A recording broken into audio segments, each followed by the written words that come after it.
Hey, what's up, everybody? Welcome. Jason Dillon, Hard Money Bankers, and Ian Horowitz at Equity Warehouse coming to you live again. That's what we do every day. So today is Friday, April 10th. April 10th is somewhat of a special day, I think, for a lot of real estate investors, and we're going to get into that in a second related to what today means. As always, if you have any questions, feel free to comment below. Comment on this feed, and if you could do us a favor and share this feed as well to any other real estate professionals that are interested in kind of hearing, some insight information related to real estate investing, feel free to do that as well. So today we're going to give you some updates of what we found out related to the PPP, Paycheck Protection Plan. Or program. Sorry, we're going to discuss that. We also have a special guest hopping on in about 10 minutes. He's a property manager, and we've got some questions to grill him on related to what he's seeing out there. And we also, on Fridays, we do case studies. So today we're going to do a case study from a recent 34-unit building that Ian purchased. And we've got a screen share with everybody as well. We decided Fridays would be a good day to do case studies with just deals that we're personally doing or deals that we've seen some of our clients do during these times. So hope everybody is staying safe and healthy during these unfortunate times. And tune in because this is going to be a fun one, isn't it, Ian? Yeah, absolutely. I'm just sitting here trying to figure out. I don't think I'm live on Equity Warehouse's page. If anyone over there can you let me know if we're live on that page. I have no clue. Jason just keeps saying press live, and I just get this spinning wheel of death, so I have no clue. We're still trying to figure out how to stream on multiple places. It's been a great week. I mean, us personally, the first is passed, the fifth is passed. Majority of the rents have been paid. I know there's some reports coming out from the larger apartment associations and realtor associations saying everyone's seeing approximately 3/4 of rents being paid on time, somewhere between 70 and 80%, which I think is pretty good overall. I do know a property that we're looking at purchasing that it's 76 units. She just told us that about 75% of the property paid, and it's the normal straggler. So that's good news across the board from what we can tell. The other part of I do have some pertinent information for those that are interested. We got this new screen share. Let me know when you want to bring that up. You got to share your screen and we can do that. All right, let's see. Let's bring up the flow chart. Can everyone see this, Jay? Yep. The flow chart. This was passed to me by someone that has a very large multifamily holding in the Southeast. This comes from their basically institutional property manager. And this is more or less a trauma decision tree or a rent decision tree on how to handle the situation. And it walks you very nicely through and what to say to the tenants to ultimately get to the end and, insert your own portals and programs that you would utilize here. I'll find a way to post this in the comments or find a way to give a link to this. It's laid out very nicely for those that are having trouble or there's too much emotion involved in your decision. The other thing that I did get is this one that comes from the National Apartment Association, which I believe you can download this right off their website. I don't think you have to be a member, and basically it's a plan due to the COVID-19, and it's a nice formal form that you should be able to utilize. Again, I'll find a way to post this in the comments, or Jason, if you can blast the email list, we'll figure out a way to get that done. In other news, I know the discussion of PPP. If I'm rambling on, please stop me. But I know the PPP, a big day was today for the 1099 contractors. For what else? For who else? For sole proprietors. Basically, I do know. So there are some caveats. I don't know how much of this is going to pertain to real estate investors. The first thing is, if you and your wife are married and you file jointly on your sole proprietorship, you can only file up to $100,000 for the both of you. It's not $100,000 each. If you make in excess of $100,000 or less than, it's basically a joint income for the both of you.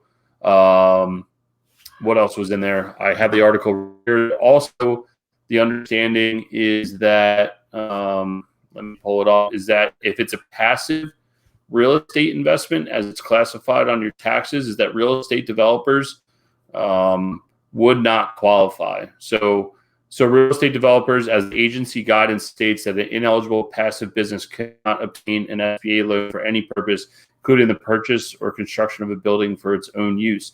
So I guess there's some not complete clarity, but it sounds like they're utilizing that one caveat here to not allow people to apply for the PPP. Jay, do you have anything else on it? I'm going to try to figure out our Facebook stream. Yeah. So related to that. So I guess today's the day for all independent contractors. I'm guessing real estate agents, single member LLC. So anyone without payroll, right? That's the big key. Correct. For anyone who doesn't have payroll and employees that they're paying. That one's today. Now, that being said, everyone we've talked to, including our personal experience, it's kind of been a cluster out there. And we don't know as of now anyone who's got funding or money in place. I think we're all confident that it's going to come in. I know I am confident, and I believe you are too, Ian. But at the same time, yes, no one that we know has had it yet. We had to make some changes on some additional documents that they wanted. So we'll see. I mean, I think the initial thoughts were money in hand the same day or the next day, but that didn't happen. And now they're saying it could be another month before funds are in place. So, I guess we'll see. I'm looking at some notes that I wrote down related to some of this as well. I know we talked a lot about just the PPP. Maybe one day we'll talk about the economic industry disaster loan as well. That's the one that's just a $10,000 advance that I believe is completely forgivable. And then you can get a full loan from the SBA. It's a 30-year loan at 3.75% interest rate. For based on your cash flow and your business receivables, how high that can go. We'll jump into that one day at some point as well. But yeah, so PPP, it's kind of still out there, but now's right. The time. I'm curious if anyone's applied today who's a sole proprietor or an individual entity without or a contractor who's just who doesn't have payroll. We know a lot of people who have payroll who applied last Friday. I'm curious to see who has already applied today, though. Yeah, and I from my understanding is that nobody's even received a $1,000 advance, whether from the state or the feds. And I also know that a few people said they've been approved for the PPP, but have not received any funding, and we've heard upwards of 4 weeks on that. So please, if anybody has received it or they have any additional or better information, please forward it or feel free to jump on here. We'll get you on the show, and we can discuss it. Yeah, exactly. Cool. You want to hop on with Donnie real quick, and then we'll circle back on some of the other stuff? Yep. I'm just finishing up a few. Let's bring them on while I finish up a few shares. Hey, Donnie, how are you? Hey, guys, how are you? Donnie, what's up? Doing excellent. Green. How things out in West Virginia? Pretty much the same as they've been the last couple weeks. Just kind of crazy and making adjustments to try to run business as usual, as normal as can be, but making it a little tough on us. What the magic day was 4/1 related to rents being due. How'd that turn out so far? What's today, the 10th? So 10 days in, you have an idea of your percentage of rents you collected? So 10 days in so far, I feel like I should knock on wood. It hasn't been as bad as expected. Honestly, I'm a little more worried about May than April. Agreed. April so far has been, there's some people that have already, told us about the hardship. We've taken the stance of if you can't pay, give us something in writing saying that you are not working, that you have applied for whatever benefits you can or are eligible for, and we'll work with you on a plan. And I've had a couple that have paid partial payments. because of that, and a couple that haven't paid yet. But I would say, we manage about 500 to 550 units. So, we always have a little bit of a lag, the first week of the month. I would say a normal month, 80% of our rents or 90% of our rents are in the first 3 or 4 days. I'd say this month it's maybe 5 or 10% less than that. So it's not hitting us too hard yet. I'm pleasantly surprised, I should say.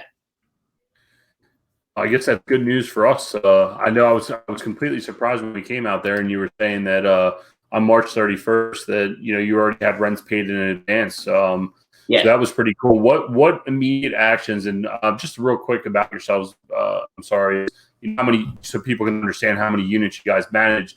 One, that, and then two, how are you guys, is there specific things like unemployment that you're making them prove, or how you're working out workout agreements with people going forward here? Yeah, so we are asking them to provide some sort of proof in writing of what they've applied for. So if it's your residential tenants, that they have applied for unemployment, or that they have something from their employer.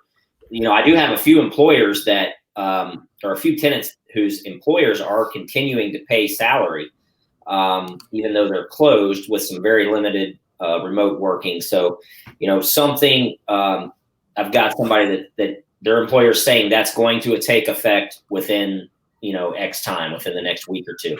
So a letter in writing saying you have applied for benefits, or at least making an attempt to. And basically the reason for that is for something for the landlords to have for their lenders if they're in a tight spot. We've got some commercial tenants that are, have applied for their small business loans that have none of that fundings came through yet, to my knowledge. So just something showing that, yes, we have applied, and when this takes effect, we will catch up, and most of my owners are willing to work on some sort of payment plan with them over the next few months. I mean, it's kind of fluid how this is going to turn out.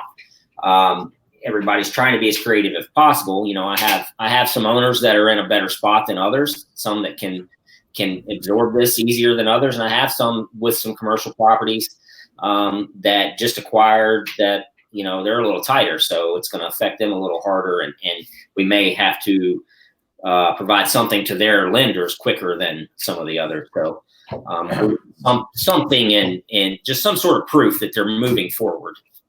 Yeah. Yeah, no, and that's what everybody's seeing all across, I would say, the country. I mean, we've talked to a lot of people here recently, both locally and a little more semi-nationally, and it seems to be the same guidance, I guess, per se, or is everyone seeing the same outlook going forward? So I guess that's news. Would you be willing to share what the state's attorney was passing around, saying something along the lines, it was people are trying to use the situation in a negative way? Yeah, so about a week and a half ago, our state attorney general put out a press release, basically a letter of warning to property management companies and landlords about not filing or even threatening to file eviction to tenants during this time. I personally think it was a little bit of an overstep. I think a property owner has the right to protect their assets. I certainly do not want any owner to take advantage of the situation on someone who's experiencing a hardship. But, the concern from my side when statements come out, blanket statements that you can't threaten or enforce a certain term of a lease, I think that opens up a door for a lot of people to use an excuse to not perform.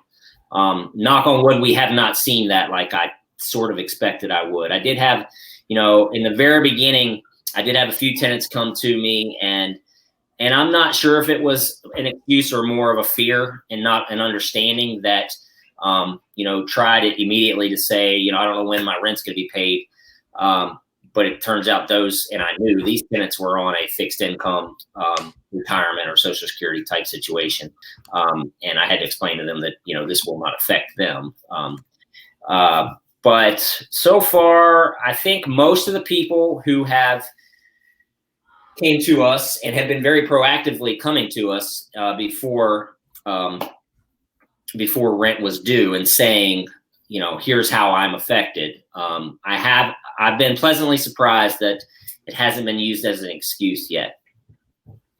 Yeah, I mean, and it's interesting, and like you said, I think this is the first one, right? So there's going to be more pain, as the time goes by, and sure. It's going to be hard if someone's losing their job. Chances are they're not getting a new job until some of this stuff changes. So I would agree with that, and I think that's across the board. That's mortgage payments, that's rental payments, that's distressed sellers. There hasn't been enough pain come April yet, besides consumer confidence and fear, right? So come April, May will be worse, June will be worse, and hopefully it'll be back to normal. Who knows what normal even means anymore? But hopefully that will happen then. So that's a good point, and I think we're all kind of seeing the same things. And we'll give you a little quote that we heard on CNBC about a week ago that we've been sharing pretty regularly with all of our viewers.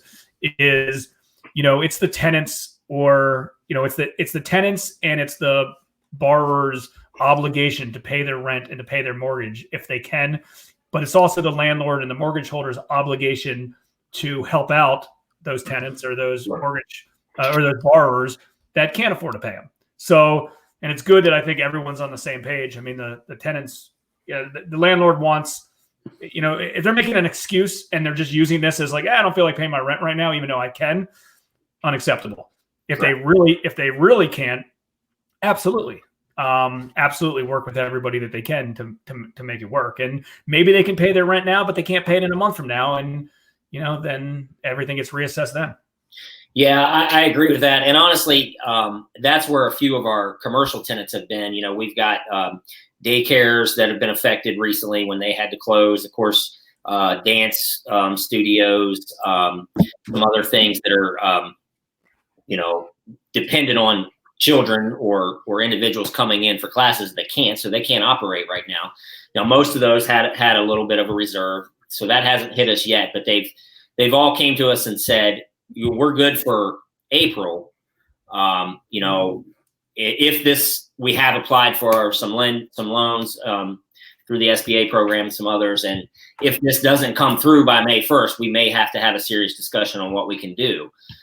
So we'll see. Hopefully some of this funding will come out a little sooner than hoped, but I don't know of anyone yet that's got anything in hand.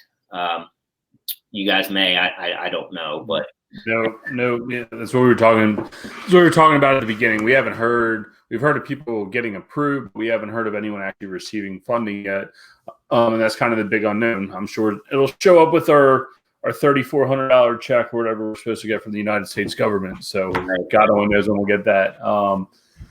Typical government fashion. We'll be waiting. Sure. I know on a state level, I do believe that some of the unemployment has started flowing here in West Virginia with the additional, I think it's a $600 additional payment from workers. So, our residential tenants aren't doing as bad as I expected yet. And I hope that moves that way. In fact, we have the brokerage side, Real Property Solutions, and we have First Management Group that does the management.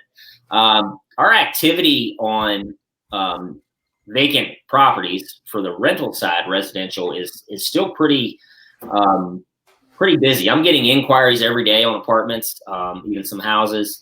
Now our showing process is a little bit different. We've taken the approach company-wide that we put a mask on. We open the door for them on a vacant unit, let them go in.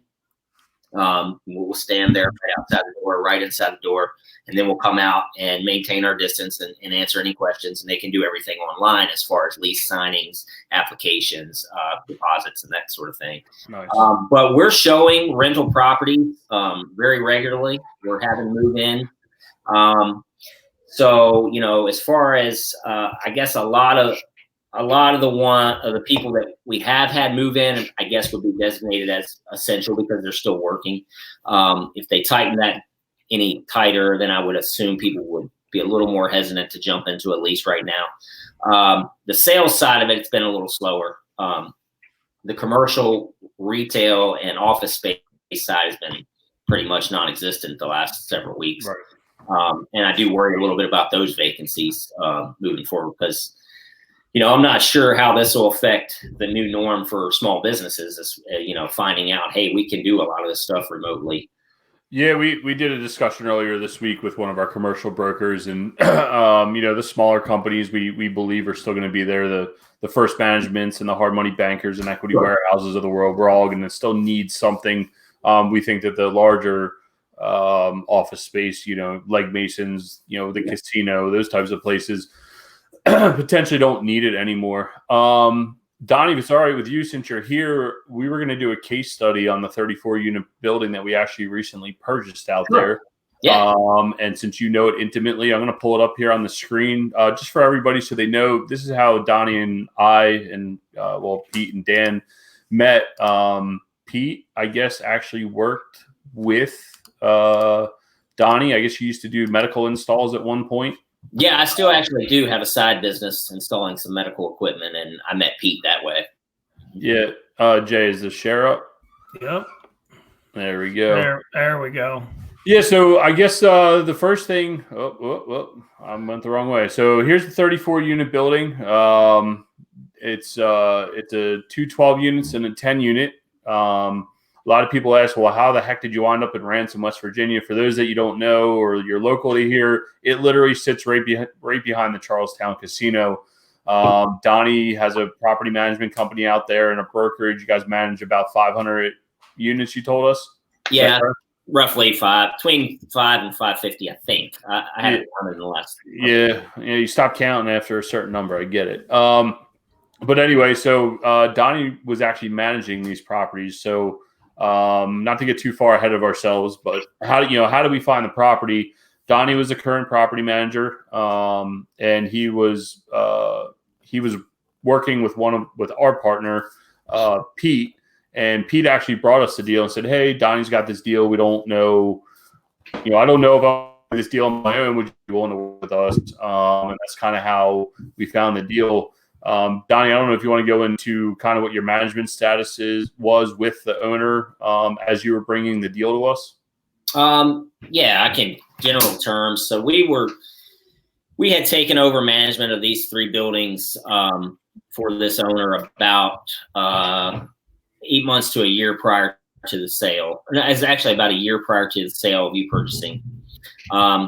We followed a model that we had done for the same owner over the last 2 years. This owner owned approximately 150 units in town. It's cut up into buildings of 8 to 12 units per building.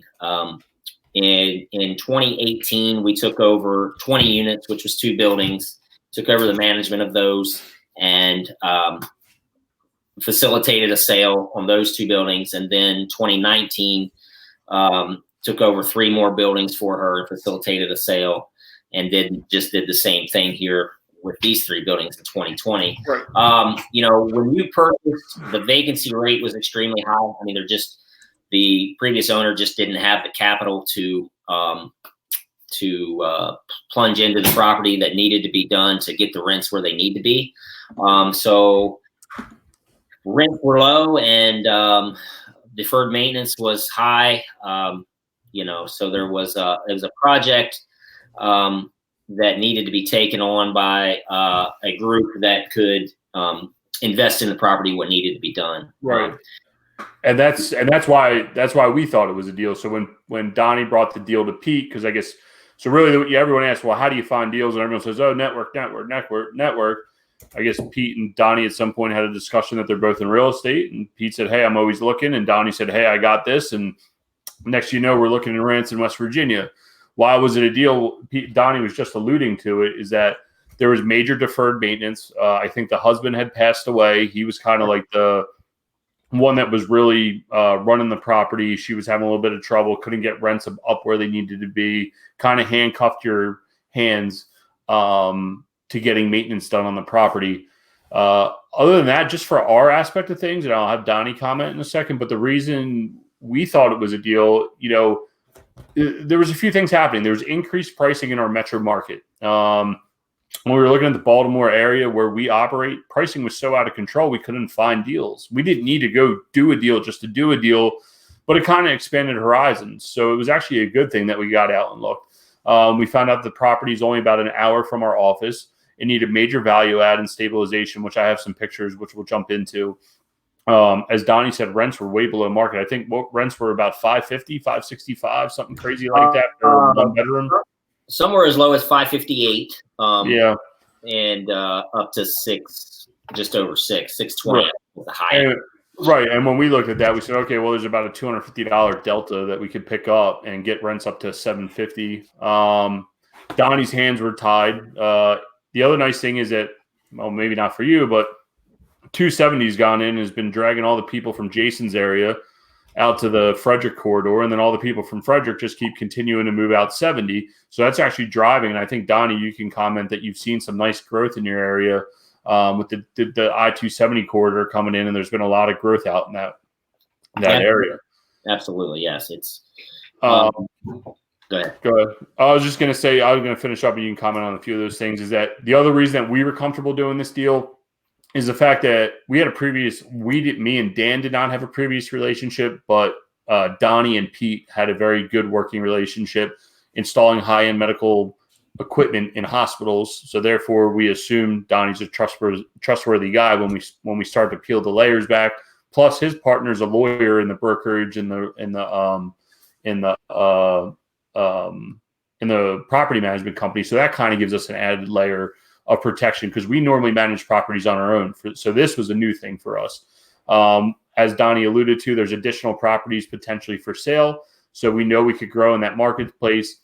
And the other big one that Donnie let us know at the very last second is that the city was pressing up on her to fix the properties because there was so much deferred maintenance. Donnie, I don't know if you want to add anything on any of that stuff. Yeah, I mean, I think another thing that probably added a little bit of comfort to you, I mentioned briefly that we had facilitated some sales from the same owner that were literally a block away that looked exactly like these buildings did, with a 50% vacancy or so when they sold, and then within 6 months or so, we had turned them around with renovations on the exterior and interiors. And those units, as an example, over the last 2 years, we had brought the rents up, to fully occupied within a few months at rates of where we were getting $558 or $600 for rents before. Now we're getting $725, $750 and higher for the 1 bedrooms, and $850 and higher for the 2 bedrooms. So I think we had a little bit of a proven record right there in that specific market that probably put you at ease a little bit too. Of course, we manage a ton of buildings like this. And you mentioned networking earlier. We facilitated transactions over the last 2 or 3 years in multifamily in our local area. I'd probably say, a couple hundred units or more. And none of them have been listed on the open market. It's been networking with investors we already have relationships with, or people coming to us, even other brokerages, knowing that we have a little bit of a niche in this market and saying, hey, I got a buyer. Do you have anything? So we're always have a pulse on that and a pretty good feel on how to manage these properties and turn them over and make them productive for an owner. Yeah, definitely that proof of concept was huge for us. And the fact that you're willing to facilitate all the construction, and us knowing that we're only an hour away, that if we have to step in and put our hands in the pot, we can. So here's some pictures of the buildings. I don't know if you can see my cursor, but the top left is what a typical kitchen was looking like. As you guys can see, it's probably been since the 80s. Back of the building, I don't know if it translates well, but the back of the building was literally rotting away. This building was actually, the city was well on their way to saying, hey, nobody can live here. The roof was deplorable. The siding and everything else. The carpet, I don't know. Donnie tried finding similar carpet. They don't even make it anymore. And here's one of the other buildings that backs up to this building. So it's actually, there's a building here, a building here. I forgot to put the screenshot of what the layout looks like, but there's another building just a little bit away. But you can see there was a good bit of deferred maintenance just in this picture. Here's what we improved. This is a real quick deep dive case study because we could talk about this for hours. But as you can see, this is that first building. We updated the siding, got it all painted up. Looks a lot more presentable. New roof. This building, like I said, from the city, they were basically saying nobody could, well on their way to saying nobody could live there. So we had to put a new roof on right away. Tons of rotted wood. Here's two different interiors based on what the layouts look like. New kitchens, updating the kitchens, getting full-size stoves in them, and getting the flooring updated. I mean, for we're talking $3,500 to $5,000 per unit to update these things. Between the outside and inside, we're going from, like Donnie was saying, $550, and what we're looking at leases at $775 to $800 potentially. So, Donnie, got anything on that? Yeah, so I think we've an update for you. I think we've placed 3 at $775 since you've taken over. And I've got a couple on the hook with the new kitchen cabinet layout. I'm hoping to get in at $800 here by the end of this month. So definitely the money spent on the property is paying off. You think there on the outside, they look even better now that all the siding is done on the building. So it's definitely an improvement. City's happy. They came and did a final inspection on that building, and I wasn't present, but from what I understand, they were basically jumping for joy at what we've accomplished there. And they had been on that owner for a long time, and you were correct in threatening to start some serious consequences to that owner if work was not completed. So, yep. You've started off with a great relationship with the city because you've came in and quickly proven that you are willing to invest in the property and the town, which in turn invests in the tenants. So that buys us a good relationship moving forward with them. So I'm happy about that. As a manager, I have a great relationship with the city, but they understand that some of my properties I am at an owner's ultimate say. So, there are times that city can come to me 10 times and I'm not going to be able to fix it without owner approval.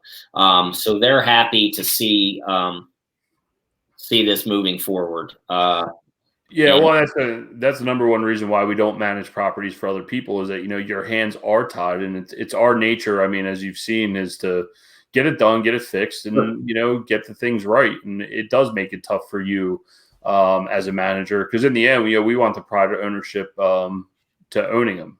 Well, and another point I'll point out. I just had this thought. You got tenants in these buildings that have been there since they were built, a couple of them, and others that have been there 15 years. And they're paying those low rates, $558. So they're coming to me.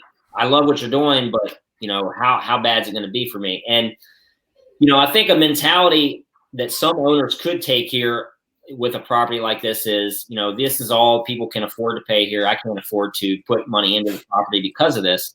But I've had 2 tenants already who've been down in that low rent range who want to take a new renovated unit from us at market rate and are happy to do so with the improvements.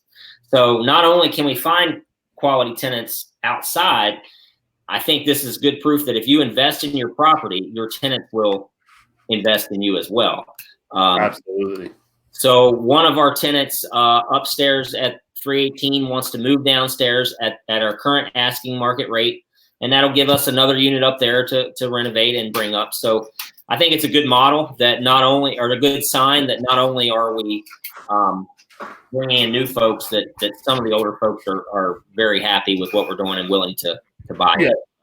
Yeah, absolutely. All good points. And that was actually an added bonus for ourselves. I know Jason was texting me here on the side asking about the financing. How did we lay it out, right? And normally that's what everybody cares about. How'd you get this thing? How'd you get this thing structured? Did you use a bank? Did you use private funds? Did you use a hard money lender? So originally we went through when we originally talked to Donnie, she was willing to owner finance it. And we were going to hold second investor debt, set it up as equity, all this other stuff, which was kind of risky because it was a new market. There was no proof of concept. We had a lot of, Donnie told us this and Donnie told us that. But, in the end, we're putting the investor money out. She didn't accept the owner financing offer initially, or she did and then retracted on it. So we went back at a super low cash price number and wound up saving almost, I think, $5,000 a door. It was a bit of money just to offer all cash. Well, we thought that was a great idea, and we went out beating our chests and said, let's go. It was, I won't say a struggle because it was a new market for us, but we went out and we got a short-term first position note from an institutional type, I want to call it a hard money lender. It's somewhere in between a bank and what, true traditional short-term funds were. We came in, we brought in second position investor debt secured by the LLC because it's dedicated just to those properties.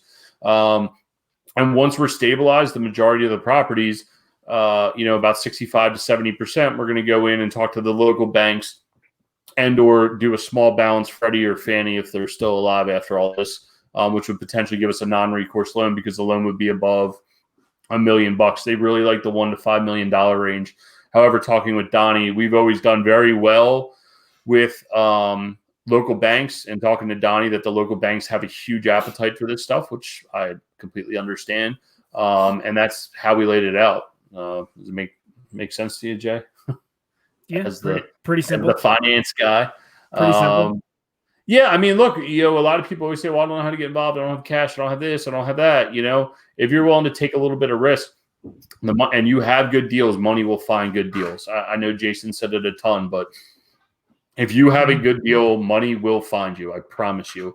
It's not that hard. So going forward, if we do take down the rest of the portfolio, I know there's potential for some owner financing and potentially setting this up more in an equity structure. But we didn't want to go out there, try this out, find out we didn't like it, and then have to sell it off and tell all the equity investors that what we said we were going to do isn't going to happen. But Donnie, he's come through so far, and we believe that we're going to stay out here in this marketplace for a while.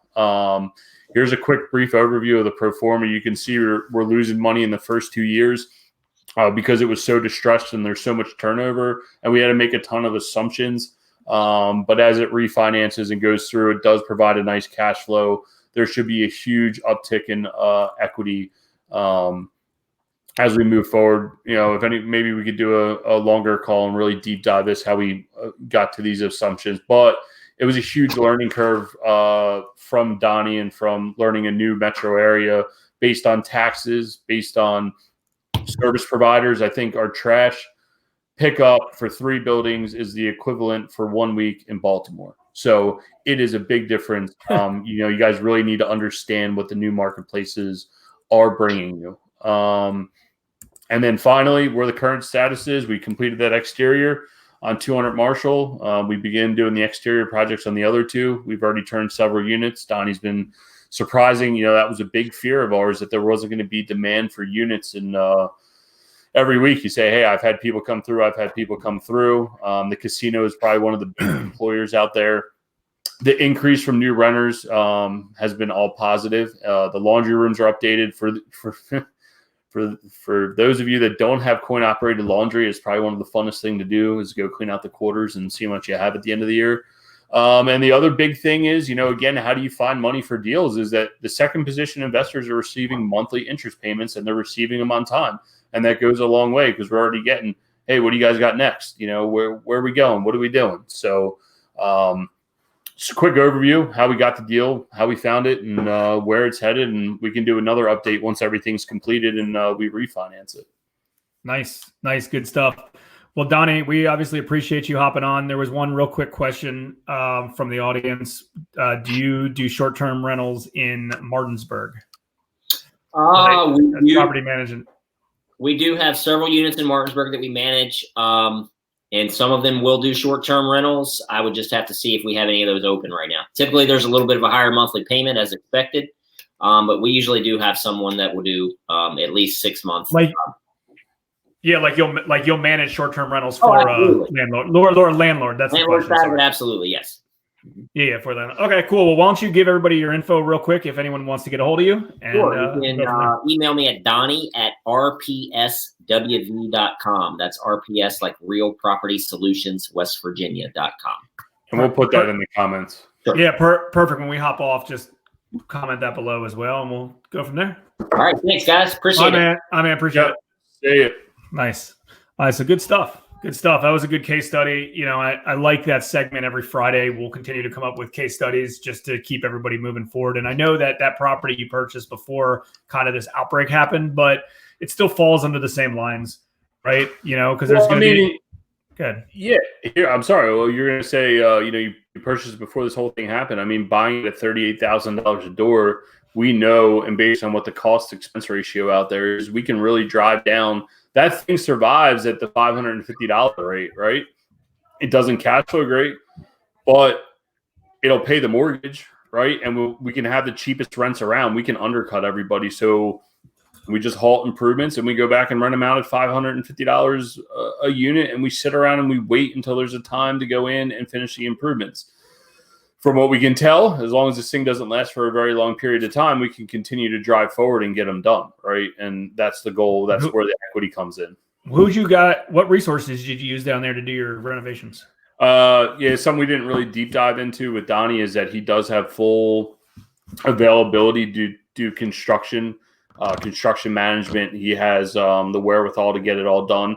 So he's been doing it, or his crew, he has guys that have been doing it. Okay, just curious. And if you're running a pro forma on it, just figure that you're gonna have to pay some sort of percentage. Look up, Google what industry standards are for that, and you should be somewhere in that basis to get it done. Yeah, just curious, because I mean, we've never done deals out of state. This is your first deal out of state, and I mean that's not true. We've done some, in surrounding states.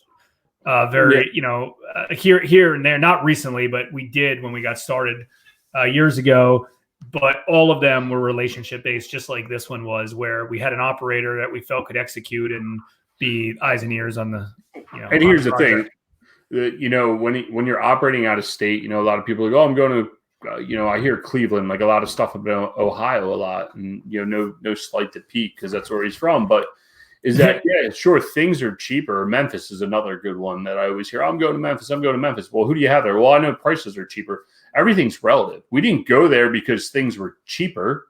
We went there because the pricing made sense to us. And that's the other thing you got to mentally cope your head around. Like improvements, we're like, oh, granted, we got to do this, we got to do that. And it's like, no, hold on. That's not what the market dictates. This is what the market dictates. And, your pricing, well, it might be cheaper. It's all relative based on the rents, right? Like you're not going to rent that apartment in Baltimore for less than $1,000 or DC. In DC, that thing's probably a $2,000 apartment as is without even fixing it up, right? So yeah, it's all relative, but it's important to understand it. I mean, I get that all the time because I have so many DC investors we work with that want to jump into Baltimore because things are cheaper. Well, there's a reason why it's cheaper. I mean, it doesn't, and I'm not saying one's better or worse. But it's like, well, nothing in DC I can cash flow. Stuff in Baltimore I can cash flow. It's like, okay, well, there's there's two sides of this, and there's a pro and con, and you're going to get your butt handed to you in both markets if you don't know what you're doing. The issue with investing out of state is if you don't know the areas. Listen, if you grew up in a certain area, let's use Pete for an example. He grew up in Cleveland area. And let's say he knows the area and he's been around the area and he has resources in the area and family in the area. It's a fine area to invest in even if he's not local. Do I think it's going to be harder? Absolutely.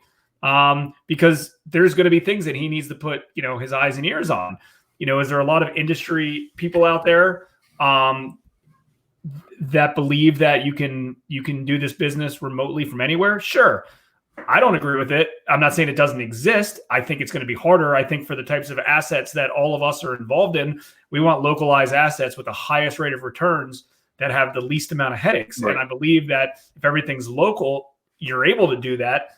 That doesn't mean that you can't lend or buy or be involved in out-of-state projects. I just believe that it's harder, and stick to what you know. And there's such a huge research phase of really understanding it. I mean, we've all collectively been around for a long time and know all these areas extremely well, like just based on address. And, people come into these marketplaces and and they're naive about it. And it's not a bad thing because, they're proactively trying to learn it. And, obviously can't fault somebody who doesn't have as much experience as you, but at the same time, it's, you got to be careful in some of these areas. There's a reason why this property's been on MLS for 60 days and it seems like a good price. That's a really valid point. And what got our, obviously we had a manager relationship that makes it huge, but I don't know how this is going to sound when it comes across, but when you work in Baltimore every day and you work for the fire department and you're in and out of certain neighborhoods every day, and then someone's like, hey, get on a plane and go here. And you're like, okay, well, this isn't scary. Again, it's all relative. It doesn't mean that the area is not bad, right? Like, you need to know where you're going, what you're going into. You actually need to start pulling back layers about demographics, industry, who's the major employers there? What does transportation look like? What's the economic growth of the area? That's why, like, when you look at these multifamily offering memorandums with all that additional data and you're local, you're like, why are they wasting their time putting it all in here? It's because they're trying to get the out-of-state investors with the big boy money to come in and buy them up. And to your other point is that there's certain asset classes that lend themselves well to investing from afar, out of state, or into funds. There's others that do not. And I truly believe that single family, you're smaller, like what we just bought, are not really a good fit for investing afar. Like when you're investing afar, 50 plus units, self-contained management, self-storage where everything's online, or industrial warehouse space where they're triple net leases and there's really no maintenance for you to do. Those are the types of stuff that you can look at to invest from afar. Yeah. And I know that there's a lot of people that have local assets and local resources, and they'll go out and they'll take a look at the property, and then they'll have either a real estate agent or a contractor or a handyman or somebody, a partner or a friend or a relative that's local, and they just handle everything on their behalf. Honestly, like, I don't like that type of investing personally. I understand why people do it. I just don't like it. And I get it. People that live in California, they want income producing properties. They're just not going to get them in California. And same as, Washington, DC, it's similar. And they'll be like, well, listen, I want to buy a property for $80,000 that rents out for $1,500 a month. And those do exist. Those do exist in Baltimore. But like, I know from experience, that, they're going to have higher vacancy rates. They're going to have higher turnover costs. They're going to have higher maintenance. Higher maintenance. There's a lot of active, sweat equity stuff that's kind of a pain in the neck that you got to deal with that. And you, depending on who you are, you got to figure out your risk tolerance and your threshold. There's a few different types, not that this whole conversation is about this, but there's an argument. You can look at it in two extremes. The one extreme is you have a property that just does not cash flow, but it's a really good asset where you want to park your money into, knowing that it's the long-term play, long-term appreciation, and a really good asset, hands off. You have good tenants. It's going to be a solid, stable investment, and you're investing in a good asset. The rule of thumb with investing in assets is typically just like, a 1031. The goal is to always up your game and up your asset and invest in better and better and better assets. So on the one side of it, you invest in a really good asset. Maybe it costs you $400,000 to buy it, and it only rents out at $2,500 or $2,800 a month. There's a lot of those things in Montgomery County and DC, similar stuff, right? I'm not going to fault someone who buys that. It's not going to cash flow right now, but some of them might want to just buy it in cash or take low leverage on it or whatever the case is. And they want to invest in a good piece of asset that's still going to give them a good, a solid return. Might not be a double-digit return, but it might be like a real hands-off 5 to 6% rate of return that they might not be able to get anywhere else, and it's still collateralized by, you still have a good piece of asset, and at the same time, that rate of return could really grow based on appreciation if it does appreciate. On the other side, you can get a real crappy property in a city that has very, very high cash flow, but it's a pain in the neck, and right. Your tenants might be all paying with cash. They might be late. You got to chase them around. It's got high maintenance costs. Yeah, you're working hard for that yield. You're working hard regularly. I'm kind of always in the point that I want to do something in the middle. Like the asset classes that we're involved in I'd like to step that up a little bit on our rentals, at least. I'd like to step that up personally. And this is just from experience now. And even if we don't make too much positive cash flow every month, it'd be nice to have a little bit positive cash flow every month. At least we know our money's in solid deals. And especially that you can get good leverage on them. And it's hard to get very high leverage on, lower end stuff, but it's good. But you might be able to get higher end leverage on better properties. So it just depends on who you are and what you want to be involved in. And, you can learn by doing it in real time. But you really got to do a check on yourself first and see who you are and where you want to be at. Absolutely, 100%. And it goes back to the conversation we were having the other day live, is that, what asset class fits you, right? We're hands-on type guys. I can deal with some of the lower end stuff. We've upped our game inside of that class as well, right? But I know Jay has a more of affinity to be in, areas by him. He's scared of the city, right? Whereas we're like, no, there's good parts of the city. You just got to understand where you're going. But then again, I'm scared of DC because I hate driving down there. Although it's nice right now that there's no traffic. We had to drop off some paperwork down there. Actually was not that bad. But yeah, I hear you. But in the end, invest in what's right for you. We're not saying don't invest afar. Just know what you're doing and be clear and be direct with your execution, right? And that's what matters, that you're taking action and you're trying. Yep, exactly. All right, so who do we got on next week? I don't know if we're doing a live tomorrow since you're in the firehouse. I'm at the firehouse. We can do a live. It's a crapshoot how much we're going to make it through, but I'd be happy to do an update, real life streets, see what's going on out there. Can we do it from the fire truck? I will gladly do it from the fire engine. I drive a fire engine.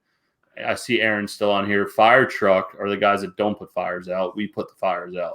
The fire trucks get the ladders out, and we still don't know what they do. The fire engine goes and put the fire out. Let's see. So a fire truck is just a. So if you drive a fire truck, just a regular truck?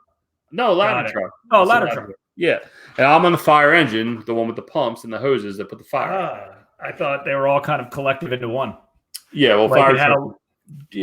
General term, like hard money lender, and then there's private lenders, and then there's banks, and then there's everything else, right? So fair enough. So next week, Aaron Foster, you're on. You already committed to hop on the show. We got some really good stuff for you to talk about because notice you bought a good bit of amount of property recently, kind of all over the map, and you're actually one investor that I know. There's not many investors I know like this, but you're one investor I know that actually is diversified into a ton of different types of property assets. Yeah. You're not just localized into one asset class. You really have a lot of stuff and different ones going on. So you're on the mix. I think you said Monday, maybe. I don't know if we have anyone else lined up for Monday. So I think you're Monday. Engines carry water, trucks carry ladder. Okay, good to know. Good to know. Dude, good information that nowhere else can you learn this. I think I'm going to try for a very interesting interview. I'm going to put it out here on record. I think we should do right now with everything going on is maybe I can get Dan to come on and maybe we can discuss some financial literacy. If your stuff's not together, me and Jay have talked about this a lot, but if your stuff's not together in your own house, how can you go out and invest in properties? I agree. And I think it could bring some value for those that maybe are struggling, that saying, hey, credit's holding me back, or I don't have enough cash on hand. A few lifestyle changes, especially with this going on right now. Not everybody's out eating out all the time. That you're probably saving a bunch of money saying, look, what's going on? Maybe I could get Dan to come on here and do trying to think who else we had on the calendar for next week get committed. That was your department. I'm just trying to figure out how to live stream from my side. That's my goal for next week. Yeah, I don't know why that wasn't working. Didn't we get to work earlier? I don't know. When we tested it yesterday? Yeah. So I have 5 minutes after this call, so we can do it right afterwards. All right, everybody. If there's no other questions, we will chat with you. If we don't talk to you till Monday, we'll definitely be live on Monday. Are you at the firehouse Monday?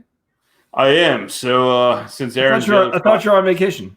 No, that's why I got this nice beard. I got to go back to work unless I get the coronas on Saturday. I want to go back to work Monday, but I will try my best to be available, and if I got to take a call, that's what we'll do. Maybe Aaron and I will jump on Monday, or I'm going to find someone to hop on with me Monday and do our thing. So, All right, everybody. Until next time, any comments, comment on any of these feeds and we'll get your questions answered. And we got to do an Instagram live as well. All Q&A, Instagram live. Maybe we'll do that tomorrow while you're at the firehouse. Yeah, we can do that. That might be a better one to do because then we can hop off if we hear some sirens in the back. Right. Well, and plus we know Sunday is Easter Sunday. It's a big day for me and you, so I guess it's a tough one to go live. We'll do it. We'll do it Monday. Yeah. I mean, we'll do it Saturday. We'll do it Saturday. All right, buddy. Reach out if you need anything. Jason at hardmoneybankers.com. Ian at equitywarehouse.com. Thanks. Yeah.